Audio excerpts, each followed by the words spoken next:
Hello viewers, আজকে আমি বলবো পার্টস অফ স্পিচের একটা অত্যন্ত গুরুত্বপূর্ণ টপিকস, সেটা হলো অ্যাডজেক্টিভ। আজকে ক্লাসটা পুরোটা অ্যাডজেক্টিভের উপর।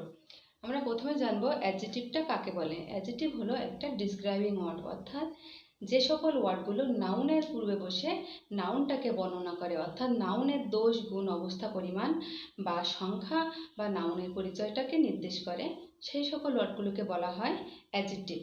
এখন এই অ্যাডজেক্টিভকে আবার ভাগ করা হয়েছে 8 ভাগে।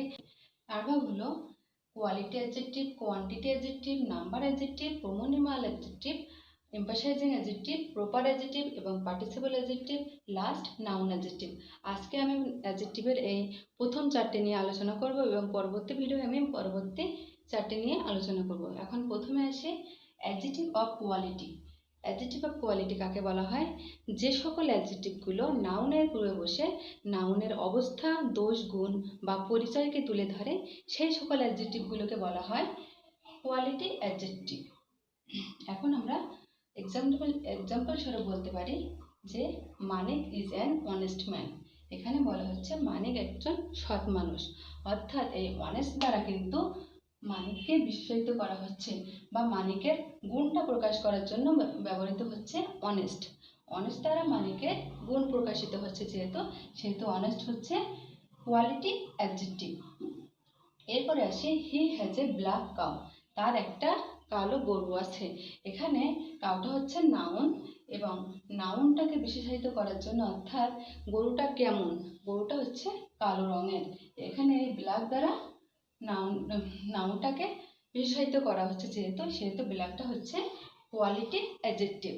এরপরে আসি adjective of quantity. Adjective of quantity কাকে বলা হয়? যে সকল অ্যাডজেক্টিভগুলো দ্বারা নাউনের পরিমাণকে নির্দেশ করা হয়, সেই সকল অ্যাডজেক্টিভগুলোকে বলা হয় কোয়ান্টিটি অ্যাডজেক্টিভ। কোয়ান্টিটি মানেই কিন্তু পরিমাণ। এখানে এই সকল অ্যাডজেক্টিভগুলো সাধারণত ব্যবহার করা হয় ম্যাটেরিয়াল নাউনের পূর্বে।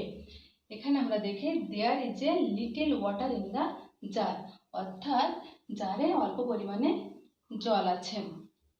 এখানে ওয়াটারটা হচ্ছে নাউন এবং কি পরিমাণ জল আছে, জলের পরিমাণটা নির্দেশ করার জন্য ব্যবহৃত হচ্ছে লিটিল শব্দটা, অর্থাৎ লিটিলটা হচ্ছে কোয়ান্টিটি অ্যাডজেক্টিভ। এরপরে আসি আই ওয়ান্ট সাম ফুড।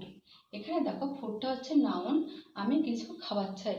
এখানে খাবারের পরিমাণটা নির্দিষ্ট করার জন্য ব্যবহৃত হচ্ছে সাম শব্দটা, অর্থাৎ সামটা কিন্তু এই কোয়ান্টিটি অ্যাডজেক্টিভ। এরপরে আসি adjective of number or numeral adjective, অর্থাৎ যে সকল অ্যাডজেক্টিভগুলো দ্বারা নাউনের ক্রম বা সংখ্যা বা একটা পর্যায়ে অবস্থান নির্দেশ করা হয়, সেই সকল অ্যাডজেক্টিভগুলোকে বলা হয় নাম্বার অ্যাডজেক্টিভ। যেমন মনি হ্যাজ 4 সন। এখানে আমি একটু বলে রাখি, এই নাম্বার অ্যাডজেক্টিভটা সাধারণত ব্যবহার করা হয় কাউন্টেবল নাম্বারের আগে। এখানে আমরা দেখি মনি হ্যাজ 4 সন। এখানে মনির 4টা ছেলে আছে। এখানে দেখো সন হচ্ছে নাউন এবং কয়টা ছেলে আছে, তার 4টা ছেলে আছে। এখানে কিন্তু নাউনের সংখ্যা নির্দেশ করা হচ্ছে 4 দ্বারা, অর্থাৎ 4টা হচ্ছে নাম্বার অ্যাডজেক্টিভ। এরপর আসি যে ক্রম কিভাবে সেন্টেন্সে ব্যবহৃত হয়। আমি যদি বলি January is the first month of the year. 12 মাসে একটা ইয়ার হয়। এখানে কিন্তু জানুয়ারিটা যে প্রথমে আছে, তার অবস্থানটা প্রথম মাস হচ্ছে জানুয়ারি, সেটা প্রকাশ পাচ্ছে ফার্স্ট মান্থ দ্বারা। মান্থ হচ্ছে নাউন এবং ফার্স্ট মান্থ দ্বারা প্রকাশ পাচ্ছে তার ক্রমটা, অর্থাৎ ফার্স্ট হচ্ছে নাম্বার বা নিউমেরাল অ্যাডজেক্টিভ। এরপরে আসি আমরা প্রোনোমিনাল অ্যাডজেক্টিভ। এই প্রোনোমিনাল অ্যাডজেক্টিভটা কাকে বলে?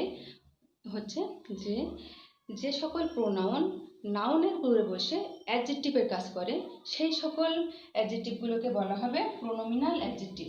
সেটা আবার কেমন হয় সেন্টেন্সে দিয়ে দেখে, দিস ইজ মাই পেন। এখানে বলা হচ্ছে যে দিস ইজ মাই পেন, এই কলমটা আমার।